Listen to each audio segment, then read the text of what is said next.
ഫോണൊന്നും മറച്ചോക്കേണ്ട കാര്യമില്ല.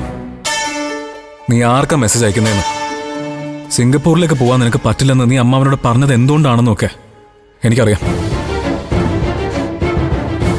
എനിക്ക് പുറത്തുപോയി പഠിക്കാൻ താല്പര്യമില്ല, അതുകൊണ്ടാണ് ഞാൻ പറ്റില്ല എന്ന് പറഞ്ഞ. അല്ലാതെ ഇതുകൊണ്ടല്ല അല്ലേ?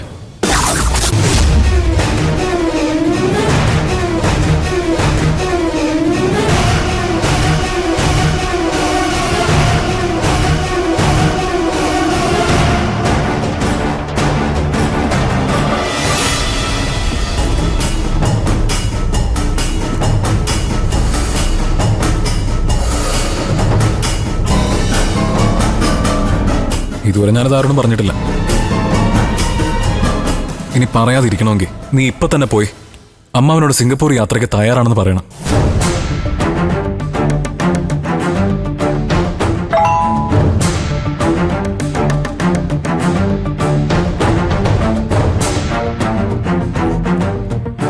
നീ ഇപ്പൊ ഫോൺ എടുത്ത് നോക്കിയാ ജീവൻ രാജന്റെ മെസ്സേജും അതായിരിക്കും. മഞ്ചാടി, 2 മിനിറ്റിനുള്ളിൽ നീ ഒരു തീരുമാനം എടുത്ത് അങ്ങോട്ട് വന്നില്ലെങ്കിൽ ആദ്യം നിന്റെ ഈ ഫോൺ ഞാനിങ്ങ് വാങ്ങും. അടുത്ത 10 മിനിറ്റിനുള്ളിൽ ജീവൻ രാജ് എന്ന് പറയുന്നവൻ എവിടെ ആയിരുന്നാലും അവിടെ വച്ച് അവനെ പൊക്കാനുള്ള ഏർപ്പാട് ഞാൻ ചെയ്തിരിക്കും മഞ്ചാടി.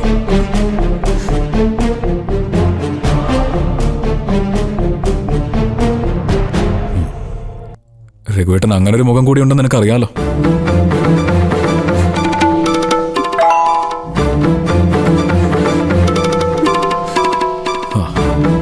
നീ ആ മെസ്സേജ് നോക്കിയിട്ട് വേഗം വാ.